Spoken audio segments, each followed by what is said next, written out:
Have you ever wondered why some married women end up seeking attention outside their relationships?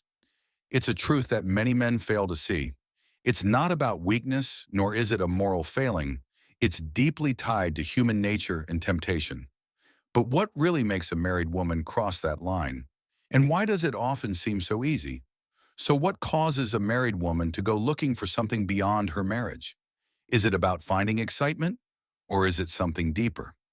Well, the truth is, it's not always about physical attraction.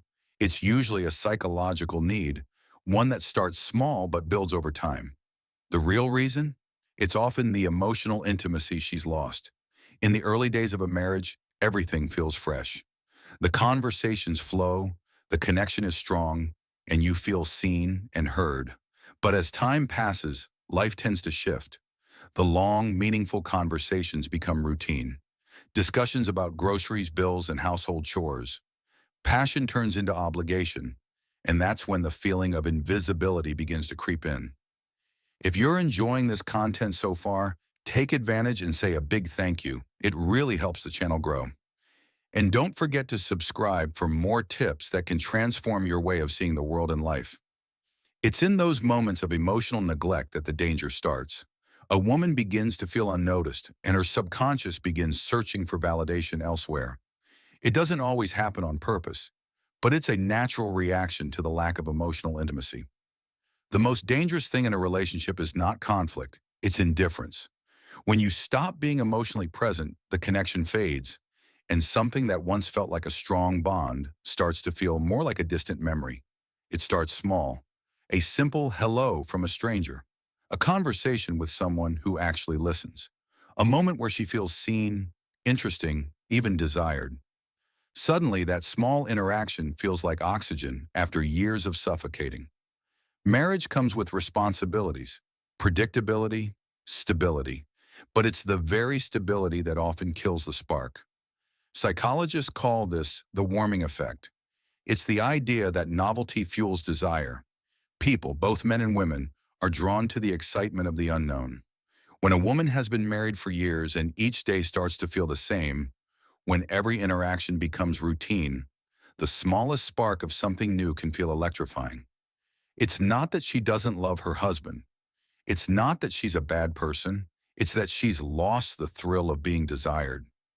We feel the most alive when we're in love. But love isn't just about being together. It's about being chosen again and again. When a woman feels pursued, when she feels like she holds power over a man's desire, she reconnects with a version of herself she thought was long gone. The younger version of herself, the one who felt confident and attractive without trying. Even if she never intends to cross any lines, she might find herself getting closer to them because, in those fleeting moments, she feels alive again. Another reason some married women become susceptible to external validation is the loss of their social identity. After marriage, many women begin to feel like they're no longer individuals. They're someone's wife, someone's mother, a caretaker, a provider. Their identity shifts from who I am to others. Before marriage, she was a mystery, an individual with dreams, passions, and interests. But after marriage, she often becomes defined by her roles: wife, mother, supporter, the one who keeps everything together. While these roles are beautiful, they can also feel restrictive. If a woman no longer feels like her own person, she may start seeking interactions that help her feel separate from those roles. And sometimes that interaction comes in the form of another man. The mind always finds a way to justify what it's already decided. Nobody wakes up one day and says, "I think I'll cheat on my marriage today." That's not how it works. When a married woman starts engaging in emotionally or physically risky behavior, it doesn't happen all at once. It's a slow, draining process, one that's often justified deep in her mind long before it shows up in her real life. The truth is, the weight of guilt starts small, but becomes unexpected, almost unnoticed. And if someone can convince themselves that what they're doing isn't really wrong, then they no longer need to carry that weight. So how does this happen? How do married women rationalize crossing that line? At first, everything seems innocent. Just a little attention. What's the harm? I'm just talking to him. There's nothing wrong with that. It's not like I'm lying. I'm just enjoying the moment. The human brain is a master of self-deception. If something feels good but goes against someone's moral values, the brain comes up with excuses to cross the line. Psychologists call this cognitive dissonance, the tension that occurs when our actions contradict our beliefs. And when that tension becomes too much to bear, the brain changes reality to protect itself. The easiest person to deceive is yourself, as Richard Feynman once said. So, a woman who was once entirely faithful starts playing mental games. She downplays her actions. It's just flirting. It's not like I'm actually doing anything. She shifts the blame. If my husband paid more attention to me, I wouldn't need this. She compartmentalizes it. This has nothing to do with my husband. This is just something separate for me. But here's the kicker.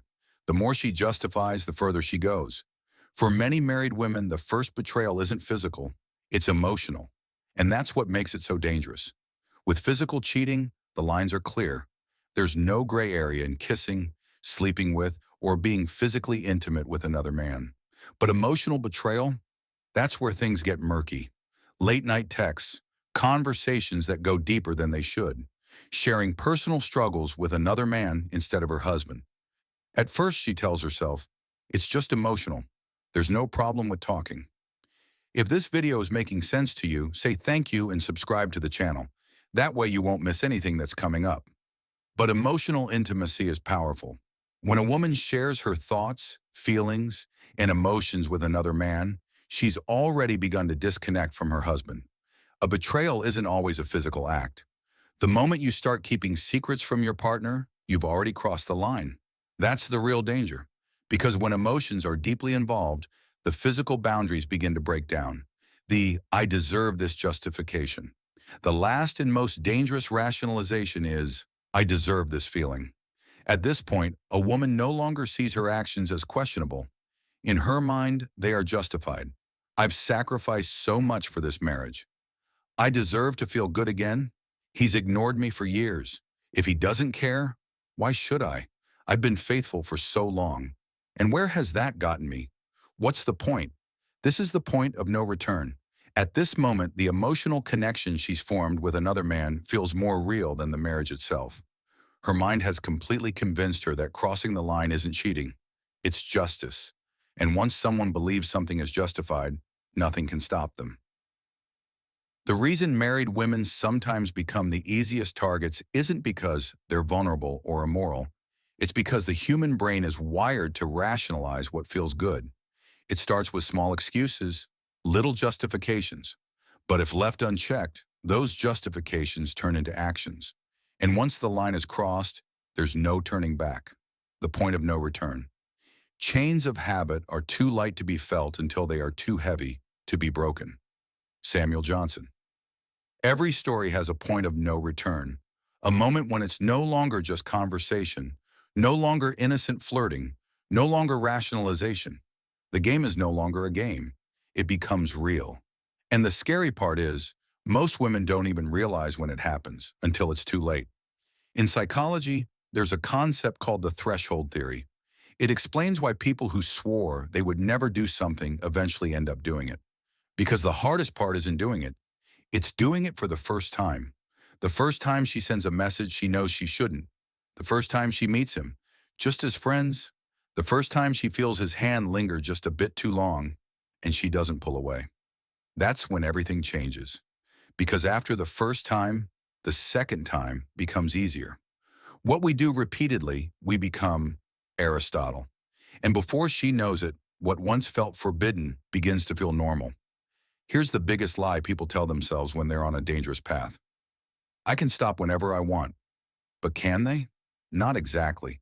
Because once something triggers an emotional response, it becomes addictive.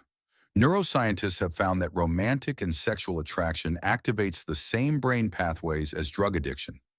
The dopamine rush from a new connection feels intoxicating, like a hit of something she didn't even realize she wanted. So even if she tells herself, this is the last time, she'll find a reason to go back. At this point, it's no longer about the other man. It's about the way she feels when she's with him. At first, the lie feels unnatural. The first time she hides a message, the first time she makes an excuse, the first time her heart races when her husband asks who she's texting. She feels wrong, but the human mind is incredibly adaptable. And after a while, guilt turns into strategy. She gets better at covering her tracks. She hides it so well that she doesn't even feel guilty anymore. She starts to believe her own lies. And that's when things spiral. The more the secret exists, the harder it becomes to escape. She can tell herself, I'll end this next week, next month, soon. But weeks turn into months. And when she realizes she's trapped in her own web, it's too late. Here's the last shift that happens in a woman's mind when she's gone too far. She stops seeing her marriage as her primary relationship. Her husband becomes the other man. The real connection, the real passion, the real intimacy is happening somewhere else. At this point, even if she hasn't physically crossed the line, her heart already belongs to someone else. And when that happens, there are only two ways this story ends. She gets stuck. She eventually empties out of her marriage, unable to live the double life any longer. So why are some married women the easiest targets? It's not because they're looking to cheat. They're looking to feel something they lost. And once they find it, emptying out feels impossible. Not because they don't love their husbands, but because they've convinced themselves that what they found is something they'll never go back from. And once that belief settles in, nothing will ever be the same again. So if you understand this truth, you have the power to see what others miss, the power to read between the lines, the power to recognize the silent signals before they turn into something irreversible. And with this knowledge, you'll never be blind to the game again. And before I finish, I want to thank you so much for watching this far. If you like the content, don't forget to subscribe to the channel and leave your comment, because I really want to know what you thought of all this. See you in the next video.